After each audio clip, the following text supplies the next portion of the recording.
Salut, c'est Lord Shotgun. Alors aujourd'hui on va parler de la série Shogun. J'avais fait une petite vidéo il y a quelques mois de ça pour vous évoquer les 3 premiers épisodes de la série. Maintenant que la série a été diffusée dans sa globalité avec le dernier épisode mercredi sur Disney+, on va pouvoir en parler tout de suite.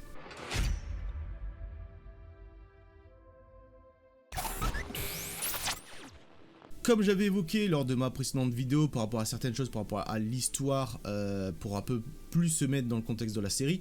Donc du coup aussi le terme shogun justement est un terme japonais qui signifie général. Il s'agit de l'abréviation de Seitai Shogun que l'on peut traduire par grand général pacificateur des barbares. Shogun est un roman donc du coup de James Clavell qui est paru en 1975 qui fait partie d'une série de bouquins qui parle de différentes épopées japonaises. L'histoire commence en 1600 au Japon féodal, quelques mois avant la bataille de Sekigawara. Prononciation assez difficile. C'est une bataille qui s'est déroulée les 20 et 21 octobre 1600 et c'est un événement majeur de l'histoire du Japon.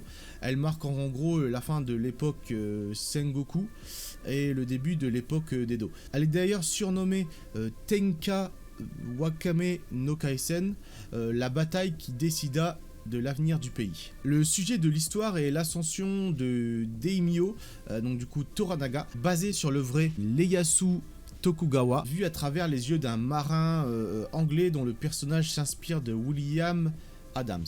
La série prend place aussi également après la guerre entre les protestants et les catholiques en France entre 1562 et 1598 et qui s'achèvera avec l'édit de Nantes. Pourquoi je parle justement de ces conflits entre les protestants et catholiques? Parce que justement dans l'histoire même de la série, il y a un petit conflit entre les protestants et les catholiques qui est évoqué à travers les personnages. Donc du coup pour faire vraiment une petite parallèle par rapport à ça, donc du coup d'après justement un historien, la religion était vraiment le motif principal à l'époque des combats qui opposaient l'armée royale catholique et l'armée levée par les protestants, mais il s'agit aussi d'une lutte entre des grandes familles pour vraiment le pouvoir économique et politique. Ce qui est posé également aussi les deux branches du christianisme, ce qui est les catholiques et puis les protestants, pardon. Parce que les catholiques croient en l'autorité de la Bible et l'autorité du pape et des évêques, tandis que les protestants ne croyaient qu'en l'autorité de la Bible. Pour faire vraiment grosso modo, après c'est un sujet très complexe, donc je vous invite vraiment à aller voir peut-être des vidéos d'historiens qui est vraiment où là vous allez pouvoir apprendre un peu plus sur les sujets, par exemple l'époque du Japon féodal ou bien même la guerre protestant-catholique. J'évoquais la partie France parce que j'ai pas trop vu d'autres détails par rapport à ce qui a pu se passer dans les autres pays, donc je pense qu'à mon avis à partir de c'est là que ça a dû monter dans les autres pays européens après cela. Donc maintenant pour parler de la série, alors pour moi la série vraiment a été une grande réussite, c'était beau, c'était incroyable. Donc comme je vous disais, on est sur l'histoire de John Blackthorne qui est un marin anglais qui atterrit au Japon et qui est alors donc du coup capturé, et à travers son histoire tout le monde va se servir un peu de lui parce qu'il va être un personnage ultra intéressant et très utile, par exemple pour apprendre les batailles navales, pour l'utilisation du canon ou etc, ou même du pistolet, stratégie européenne et occidentale. Ce qui est intéressant justement, c'est qu'en plus dans cette série les personnages parlent justement japonais, donc les personnages japonais parlent japonais, donc du coup on a des sous-titres, et les personnages donc du coup comme par exemple John Blackthorne ou les traducteurs, eux vont parler en français si vous regardez en français, et si vous regardez en VO en anglais. C'est vachement intéressant parce que du coup le personnage de Blackthorne justement évolue dans un monde où il ne connaît pas la langue, où il ne la maîtrise pas. Ça nous met un peu dans l'ambiance et c'est vraiment agréable. Il va suivre l'évolution de Toranaga qui lui justement va partir un peu en guerre contre le reste du conseil de l'héritier, et justement dans cette histoire on va voir Toda Mariko qui elle justement a un passé assez compliqué, dans le sens où justement il y a eu un déshonneur au niveau de sa famille qui était une famille puissante de samouraïs, et justement elle s'est reconvertie au christianisme et elle sert de traductrice aussi à Blackthorne parce que c'est un personnage qui maîtrise 3 langues je crois, le japonais, le latin et le portugais, si je dis pas de bêtises. Ce qui est intéressant justement en plus, c'est qu'on y voit à travers Blackthorne qui lui est protestant et qui rejette les catholiques, parce que il faut des catholiques, et on sent ce conflit entre les protestants et les catholiques qui sont installés au Japon à travers justement les catholiques portugais qui en plus gèrent donc du coup un marché commercial là-bas et qui veulent installer des églises. Au niveau aussi par exemple beaucoup de japonais reconvertis justement au christianisme dans cette série, mais le christianisme n'est pas apprécié partout sur le Japon. On a des personnages vachement intéressants, vachement attachants, comme je pense notamment à Usami Fuji, qui est justement un personnage ultra intéressant que j'ai trouvé vraiment ultra attachante, un personnage justement qui a perdu son mari et son fils, qui donc du coup qui va suivre Toranaga et puis Black Sun, etc. Et puis qui vraiment, moi j'ai trouvé vachement attachante, intéressante.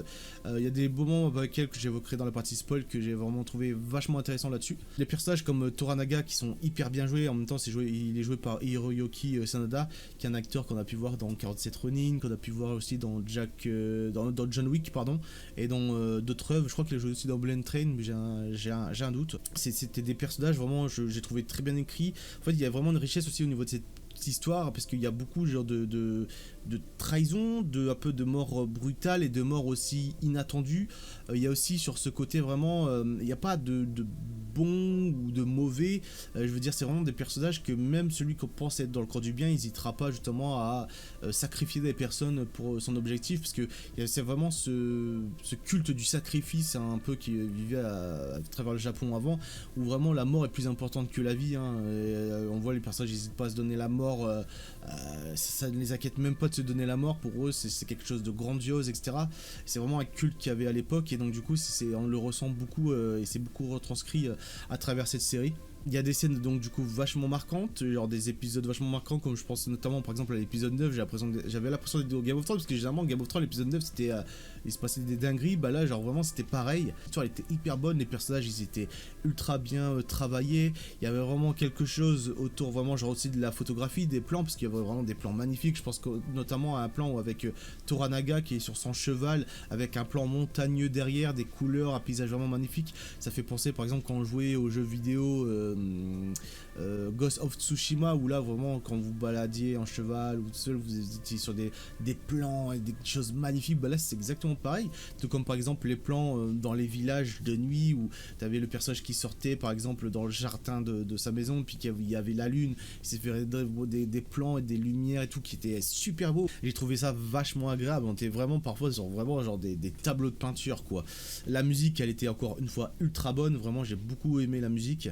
Donc non, vraiment sur plein de points, j'ai trouvé la série hyper bonne par rapport à ce qu'elle proposait, parce que vraiment genre richesse au niveau des personnages, au niveau des décors, parce que les décors aussi, les tenues, les armures, etc. Vraiment, il y a eu un gros travail là-dessus, et c'était ultra intéressant de voir ça. En plus, j'ai beaucoup aimé aussi l'évolution de Black Sun, qui est un personnage qui essaie de s'adapter un peu à son environnement, qui va apprendre le japonais pour pouvoir s'adapter, parce que sinon, on a toujours affaire à la traductrice.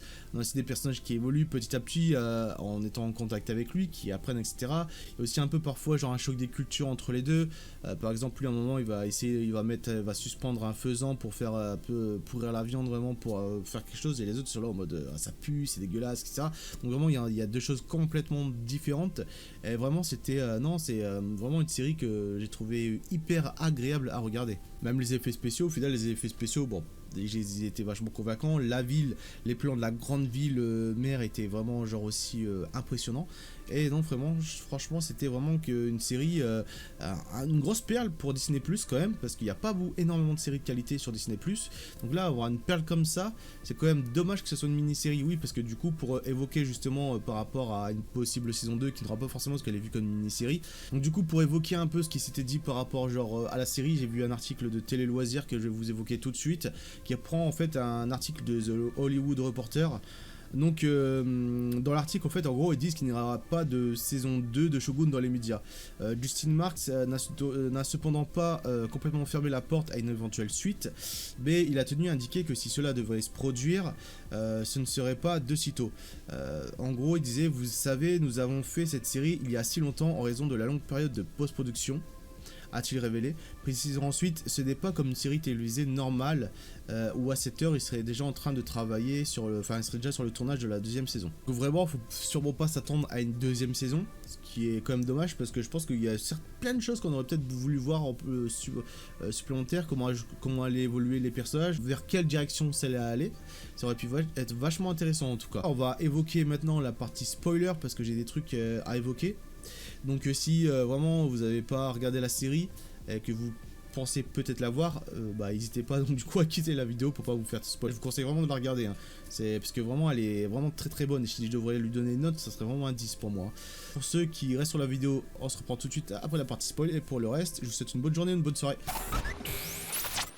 Comme j'évoquais, à travers la série, il y a eu vraiment genre des moments que j'ai trouvé hyper bons. L'épisode 9, comme je vous évoquais, justement la mort de Dame Mariko, qui m'a vraiment genre j'étais choqué et attristé, parce que en fait tout le long on joue justement sur la possible mort du personnage.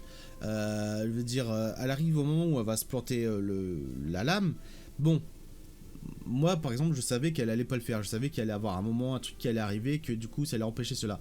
B, genre à la fin où t'as les assassins qui rentrent, qui viennent, qui attaquent, et puis elle justement qui se met devant la porte, c'est la porte qui explose, là je me suis dit, oh j'étais choqué, je me suis dit ils l'ont fait. Et donc du coup tout l'épisode 10 après genre parle un peu genre de sa mort, de son sacrifice, genre à travers les personnages et leurs ressentis. Et c'est un personnage vraiment qui a eu énormément d'impact sur la série, et parce qu'en gros genre elle était traductrice pour du coup Toranaga, elle lui a beaucoup servi, elle avait ses plans, elle a beaucoup servi à Blackthorn, elle a eu cette histoire d'amour avec Blackthorn justement qui lui a donné un peu de joie. C'est un personnage qui avait une grande histoire parce que justement elle avait justement a eu une famille qui avait eu un déshonneur, qui est justement en plus une grande famille de samouraïs. Elle était mariée à un samouraï qui n'aimait pas vraiment, qui était un peu genre un peu brutal avec elle, mais qui aussi était reconverti au christianisme et qui était catholique, et qui du coup vraiment c'est un personnage ultra bien écrit, ultra bien développé, ultra vraiment il y a plein de choses que j'aimais beaucoup chez elle. Et donc du coup sa mort elle m'a quand même attristé, j'étais vraiment, je me suis dit ah ouais ils l'ont fait quand même, et c'était intéressant en plus les plans par rapport à Blackthorn, où on voyait des plans justement dans l'épisode 10 où il était vieux, il avait la croix dans ses mains sur son lit, mais au final c'est bizarre parce que quand il est en scène de canoë avec Fuji, et là il balance la croix dans l'eau, donc est-ce que justement c'était quelque chose qu'il voyait lors de quand il a eu son petit combat là après l'explosion, donc je sais pas. Mais en tout cas c'était vachement intéressant. J'ai beaucoup aimé le personnage justement de Usami Yuji, parce que justement Yuji c'était un personnage comme je disais tout à l'heure qui était vachement attendrissante, attachante. L'actrice qui faisait beaucoup ça aussi, mais elle était vachement elle était très belle en plus, mais en fait c'est le passé du personnage qui est assez trouble. Je veux dire, la pauvre au final elle a perdu son mari, son fils. C'est pour ça que j'ai beaucoup aimé la scène avec Blackthorn quand ils sont sur le canoë puis qu'ils jettent les cendres à deux dans l'océan, parce qu'ils ont été ça a été sa compagne qui était formellement qui avait été donc du coup dit par Toranaga. Donc du coup elle s'occupait de la maison où il vivait. Lui ne la voulait pas pour femme, elle ne voulait pas pour homme non plus, mais il y a eu en plus des fois des échanges très beaux entre les deux. Par exemple à un moment elle lui donne les sabres de son père et lui donne un de ses pistolets, et vraiment c'était hyper beau. Et en plus à un moment on avait appris par rapport à Moriko qu'en plus les sabres qu'elle avait donnés, c'est pas vraiment les sabres de son père, c'était son père qui avait eu à Dishonored aussi je crois, je sais plus, qui avait acheté des sabres justement à un ancien samouraï ou un truc comme ça, et donc du coup elle et d'autres personnes avaient gardé le mystère si je me souviens bien. Donc vraiment non c'était hyper beau, et en plus à la fin donc du coup elle a enfin eu l'autorisation de Toranaga pour devenir nonne, et donc du coup partir genre faire un nouvel avenir, donc c'était hyper beau. J'ai beaucoup aimé aussi le personnage de Toranaga, parce qu'au final Toranaga c'est un personnage qu'on pouvait voir un peu bon, gentil parfois, et au final il est loin, très très loin d'être si bon que ça, parce qu'il n'hésite pas à sacrifier genre ses pions, parce que pour le en fait il avance comme dans une partie d'échecs, donc il n'hésite pas à sacrifier n'importe quel pion ou personnage genre vraiment de son échiquier, sachant que la mort est tellement un honneur pour beaucoup que beaucoup n'hésitent pas à se sacrifier pour leur seigneur. Quand il est sur la falaise justement regardant l'horizon avec Yabushige, là justement on voit que enfin il lui explique où est-ce qu'il en est, même Yabushige est choqué en gros de tout ce qu'il apprend, et il lui dit lui-même qu'en fait genre il n'a pas hésité à sacrifier des gens etc, et c'est vrai que au final Toranaga lui vraiment objectif de devenir shogun, il n'a pas hésité à sacrifier plein de personnes juste pour un intérêt personnel, donc du coup au final ça l'éloigne pas trop de d'autres personnages qu'on pouvait voir à travers la série. Pareil, Yabushige, un personnage que j'ai beaucoup aimé, qui est genre vraiment au début j'ai détesté, j'ai beaucoup de mal à l'aimer, et en fait plus avancé, plus je commençais à l'apprécier un peu ce personnage, Et au final, au moment où je me dis, tiens, il est en bonne entente avec Black Sun, j'ai l'impression que ça va l'air bien d'aller. Ben non, il trahit de nouveau, ce qui est du coup mènera justement à sa mort. Mort en plus qui sera assisté par son ami, puisque Toranaga était aussi son ami. Donc vraiment, j'étais vraiment dégoûté qu'il ait trahi de nouveau, parce que c'est un personnage que je voulais voir évoluer. En plus, je savais pas que c'était une mini-série, donc je pensais qu'il allait avoir une saison 2. Je me suis dit, putain, non, merde, j'ai un de mes personnages préférés, quoi. Donc vraiment dégoûté, mais vraiment personnage que j'ai appris à aimer à force et à mesure du temps. Et pareil pour genre vraiment le Black Thorn au final à la fin. Ce qui est marrant, c'est que bah, là on voit il commence donc du coup à faire remonter le bateau, mais on sait pas du tout au final s'il retournera en Angleterre.